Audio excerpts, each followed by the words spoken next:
I am so thrilled to introduce our next speaker. He's somebody who has been in public life for many years and began his public service as an assistant to Ronald Reagan in the Reagan White House. Not a bad beginning. He then served as Deputy Trade Secretary under George H.W. Bush, 41, and was appointed Ambassador to Singapore under President George W. Bush. He has lived 4 times in Asia, beginning over 30 years ago, and he speaks fluent Mandarin.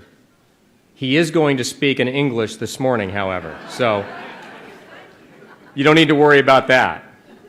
He was twice elected governor of Utah, where he balanced budgets, he cut taxes, he modernized and innovated state government, he strongly supported and signed some of the most sweeping pro-life legislation in the nation, and the second time he ran for re-election, he carried a record 77% of the vote and carried every single county in his home state. Quite an endorsement. The Pew Research Organization, under his leadership, said that Utah was the best managed state in America. In May of 2009, he was appointed as the U.S. Ambassador to the People's Republic of China. He has met with dissidents, he has stood up for open markets and open minds, and he has spoken out for religious freedom and human rights in China. Now he has returned to the United States, where he is actively exploring what we expect to be a candidacy for the presidency of the United States. Please welcome a good conservative and a great friend, Governor Jon Huntsman.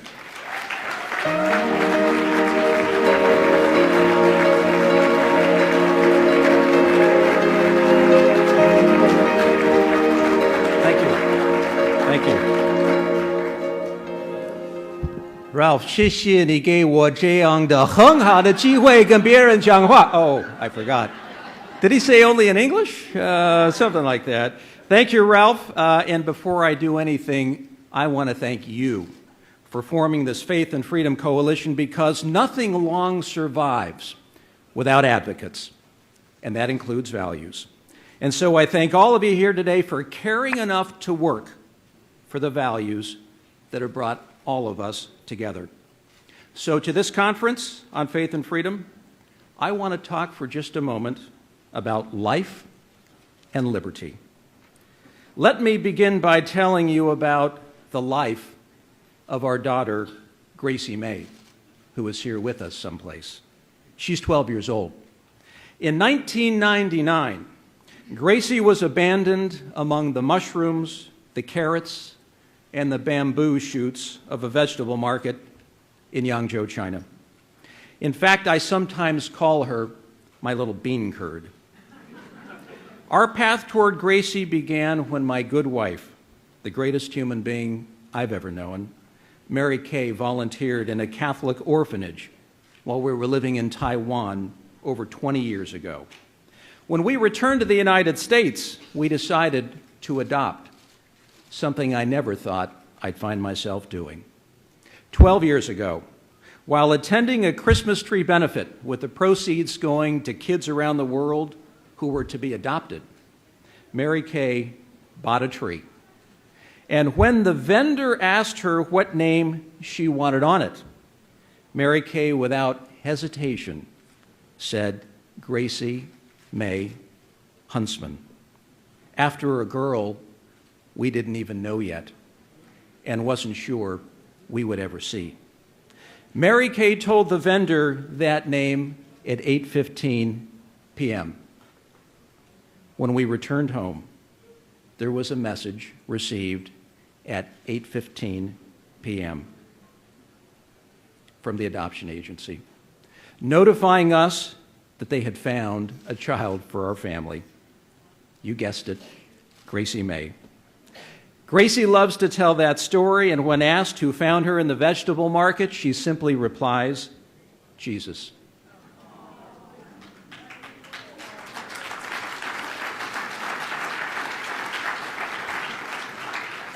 Now, why do I mention this? Because although you would not know it in this town, There is something more essential than politics, and that's life, especially a child's life.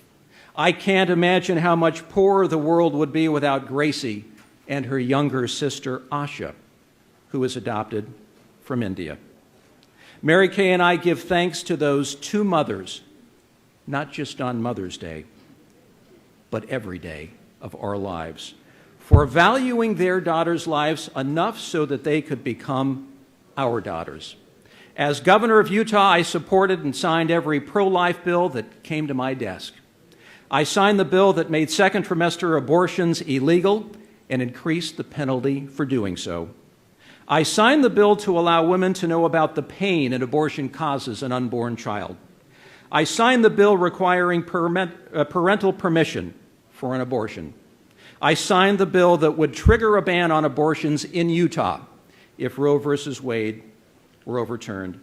You see, I do not believe the Republican Party should focus only on our economic life to the neglect of our human life. That is a trade we should not make.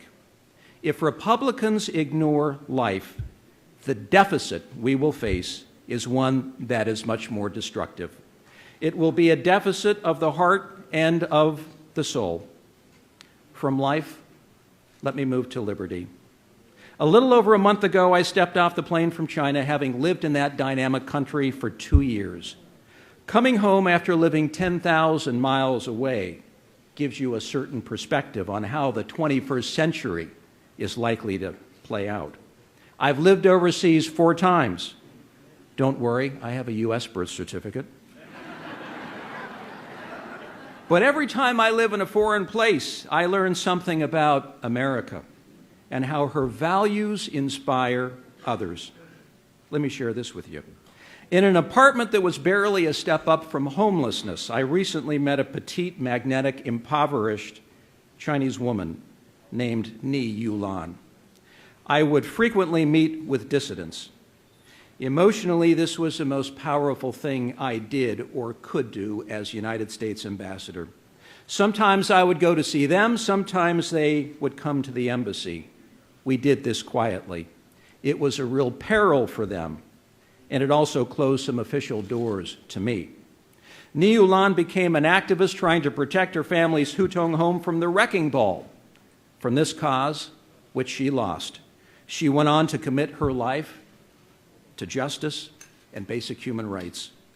She has been repeatedly detained and tortured, so much so that I found her with her legs broken and her entire body immobilized, trapped in a disheveled one-room apartment hardly large enough to hold her wheelchair.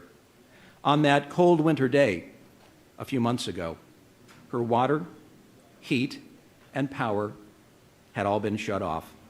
The only thing that worked every now and again was her internet connection on an old laptop. So here was the battle.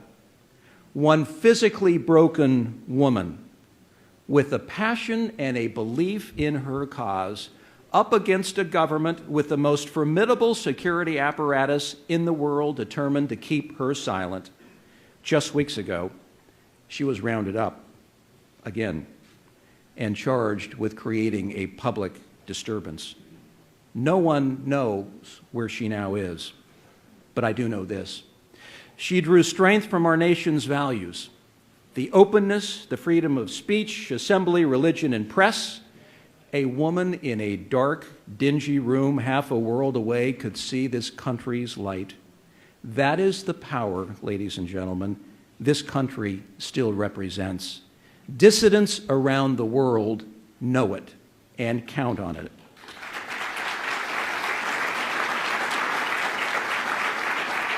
Thank you.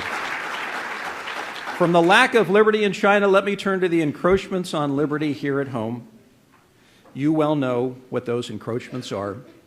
The new health care law, the seemingly unstoppable growth of government, the resulting massive regulation and debt, the list goes on and on and on. There's a new book out called The Notes, which is Ronald Reagan's private collection of quotations that he gathered over the years. What he collected gives you a meaningful insight into his thinking. One of the quotes that Reagan wrote down in his own hand was by a 19th century French political economist and legislator who said in an address to the French Assembly, "Heavy government expenditures and liberty are incompatible. Woe to the people that cannot limit the sphere of action of the state. Freedom, private enterprise, wealth, happiness, independence, personal dignity, all vanish." What that French political economist said 160 years ago is exactly what we are saying today. Heavy government expenditures and liberty are absolutely incompatible. There is a proud intellectual and political tradition to the beliefs that you and I hold. This common theme has been brought into very sharp relief by the size of the federal government's budget deficit and debt. The federal government now borrows 42 cents of every dollar it spends. In 2 years, we've gone from $10 trillion to $14 trillion in debt. And what are we buying for this borrowed money? We are not buying a freer, more prosperous nation. We are not buying national investments for future generations. No, what we are buying is serfdom. What so many in the establishment do not get in this fight over the extension of the debt ceiling is not just about debt. It is not just about spending cuts. It is not just about confidence in our bonds and our debt. It is about the size of government and the role of government in our society and our lives. The same applies to the states, by the way. And it's hard to imagine that some states are doing even worse than the federal government, and some states are doing much better. As Utah's governor, I cut taxes across the board, which amounted to the largest tax cut in my state's history. And what has been the result of this and other policies that we undertook? Utah's economy expanded 3.5 times faster than the United States as a whole and faster than 48 other states. The Pew Center named Utah as the best managed state in the nation. Forbes called Utah the #1 state in the country for business, the #1 state for debt management, one of 3 states to maintain its AAA credit rating. Progress is possible. So I came today not to give a political speech, but simply to introduce myself and my family. If the Faith and Freedom Coalition were to understand one political thing about me and the state I served, it would be this: Utah has some of the greatest people in the nation. In Utah, people know the difference between freedom and serfdom. The serfdom of high debt and massive government and the toll these take on our liberty, our economy, and our lives. And that, ladies and gentlemen, I believe will be the essence of the election in 2012. Since I've spoken of Ronald Reagan today already, let me close with one more thought about that great man. In this year marking the centennial of his birth, America finds itself at a crossroads that brings to mind the famous speech supporting Barry Goldwater's presidential candidacy. The title of that speech was A Time for Choosing. This, too, is a time for choosing. This is a moment when we will choose whether we are to become a declining power in the world, eaten from within, or a nation that regains its economic health and maintains its long-loved liberties. Ladies and gentlemen, this is not just a time for choosing new leaders. This is the hour when we choose our future. Thank you so very much for having me here. Thank you.